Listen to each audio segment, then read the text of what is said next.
So those are the cookies that are left. The pies left from yesterday, the coffee cakes that I baked off. So I'm taking into account what I made versus what was sold. It's going to tell me what I'm going to do today. And how long have you been doing this? 10 years. 10 years. So after 10 years, you probably get a pretty good idea. Yeah, that, and we keep these order books so that we know, like, there's a, if you can look in here, like Gar, he's always ordered, this is his pretty standard order on Thursday. Now he's upped some of his amounts and changed the size of his loaf. But he's such a good customer, whatever he wants, he's gonna get. Yeah, so when I come out here, I'm taking a look at what's day old. Basically, that is what was left from Saturday. What we did is, most of it we gave away to the local food pantry, James Manor, the old folks home. And we put a little out here at half price for day old. So nothing really goes to waste No, then, we don't waste anything. Yeah. And if we do screw something up, somebody's got pigs or goats or something. I'm not throwing them out for the turkeys. They'll eat anything. This is just what we made yesterday that's left over. So I'm looking at, I've got a bread roll. I'm going to make a different kind of bread roll today. I'm going to make a whole wheat bread roll. I got hamburger buns and fagasa. This is what we sell the most of. This is our world famous fried cinnamon. Fried cinnamon. Yesterday we made 8 or 10 dozen of them, and all I have left is that and that and that. Are they just of stuffed that with one anything? kind of thing. No, Okay. it's just it's a fried cinnamon roll with our homemade frosting and then ground peanuts on top. Okay. Wow. So this is kind of the first step every night. Yeah, Is it looking is. at what. Yeah, and the last thing that I would look at is the answering machine, make sure nobody called and left any orders. We won't start mixing anything till 2 o'clock, but I'll have everything in bowls and lined up. Ready to go. Yeah, with the yeast in it and everything else. Okay. This is the older of the two big mixers. It has a clutch. The Hobart one does not. Champion still exists. They make cement mixers now because Hobart dominates the food service industry. This is of the vintage of the oven. Really? But you've got all these zerks, so I grease it every week. You know, just like the oven. The oven takes high temperature brake drum grease, the same stuff you put on a car. That's what you grease the axle with. Well, we bake at 425, so for hours and hours and hours, you need a high temp. We have a secret to it. 8 ounces a pound, pound and a half, 3 pounds. 1 pound, 2 pound, 3 pound, 4 pounds, 2, 4, 6, 8. As long as you remember the smallest picture in the one line is 8 ounces, you can figure out the rest. That's one of the first things we ever teach anybody. Well, because you'll kill yourself weights and volume. That's true. So how did you learn how to do all of this? Don Wright Jr. taught me. So when I first bought into the place, he was here and his dad was here. His dad was just running the oven. His dad could sit on a chair there and tell you that you didn't have enough flour in your scoop over here, which is really annoying. But he'd done it all his life. He just knew. Well, yeah, he could tell by looking. So when did you start working here? Almost 4 years ago, like right before Christmas, and I never left. I spent 20 years managing, restaurants and bars around the country, but I'd never baked before. Not scratch, not from here. I'd done Subway baking. I'd baked off frozen dinner rolls at restaurants and stuff, but nothing else. So this isn't something you went to like school for or anything? No, you can go to school for baking. But a culinary arts school, this could be more like dessert cakes and stuff, not bread baking. I don't know of any place in Michigan where you could learn bread baking seriously full time. You'd have to find an old school baker like what I did. So, and he's still around, so I can still ask him questions.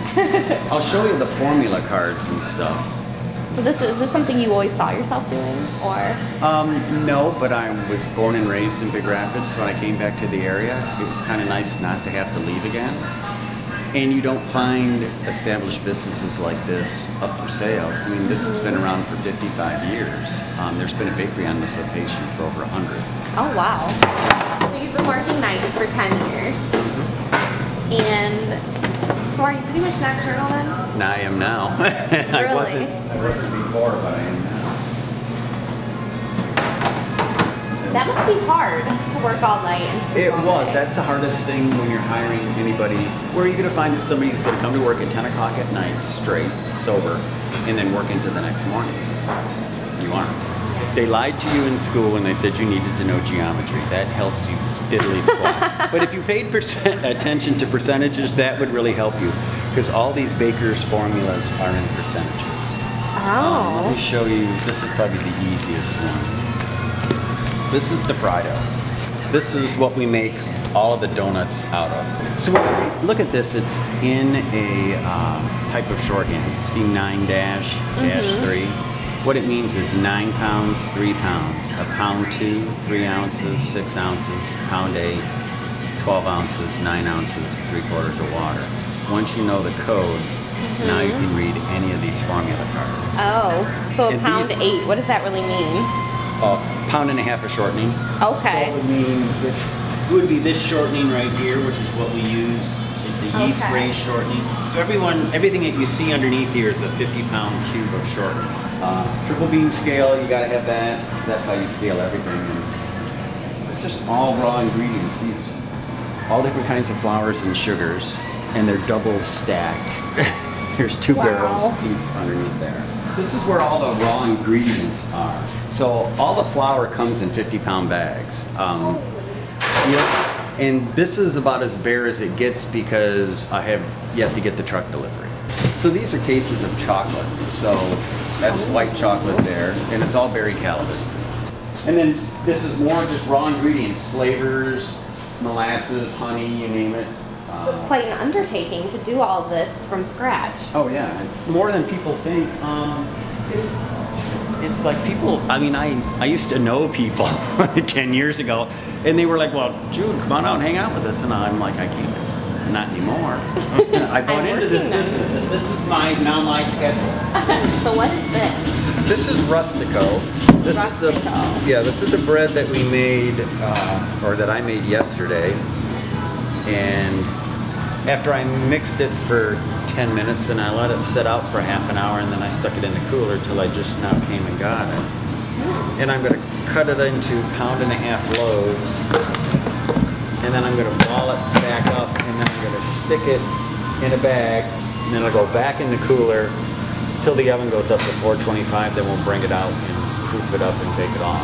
Okay. This is, if I was going to have spaghetti or some sort of Italian food, this is what I'd make my garlic bread.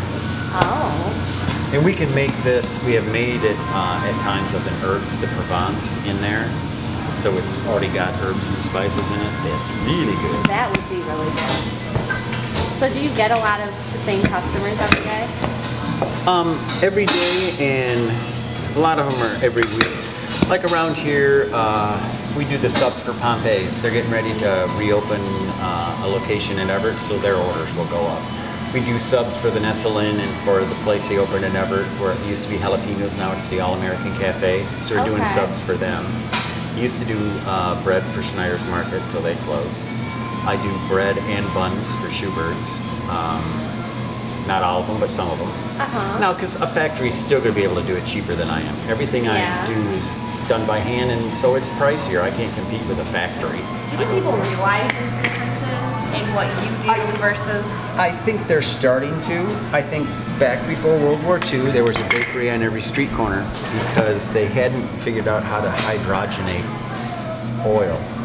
So you didn't have commercial shortening available like you do in those cubes back then. That allowed you to make bread and mass production in machineries and in factories and lines like that. So once they could do that, they drove mom and pop bakeries right out of business. And there's a lot of work involved. People don't, how did my mom put it?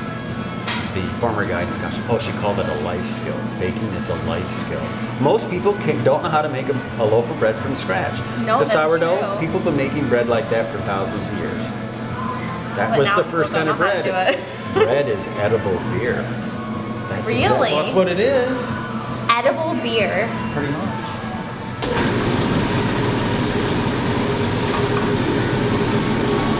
Whatever I put in the top is going to come out the bottom. You don't want to miss picking that up. No. Do you think people realize how much work goes into this? do it all. And I hope that your article might open some people's eyes. I know that sometimes I wonder, do people know who I am around town? Because I don't get to see a lot of the other business people because I'm on a totally different schedule. My business partners were lucky in the sense that there were two of them. So Dawn could work these hours, Karen could come in and work the front. She was the face of the business. So she still does like the DDA meetings and stuff like that because I don't have the time to do that. You're here all night. Well, I'd like to. I got the best crew I've had right now. So I can see the light at the end of the tunnel. I mean, I'm not doing myself any favors by working 70 hours a week, which is what I've been doing. Oh, wow. But because I didn't have any help, and I finally got help. And as long as you like what you do. Well, yeah. You gotta like what you do. Well, and you get to eat your mistakes, so. You get to eat your mistakes. As soon as Thanksgiving, we're going to be bam, full tilt into Christmas. Oh, and yeah. We probably make 30, 40 different kinds of Christmas cookies on top of everything you already saw.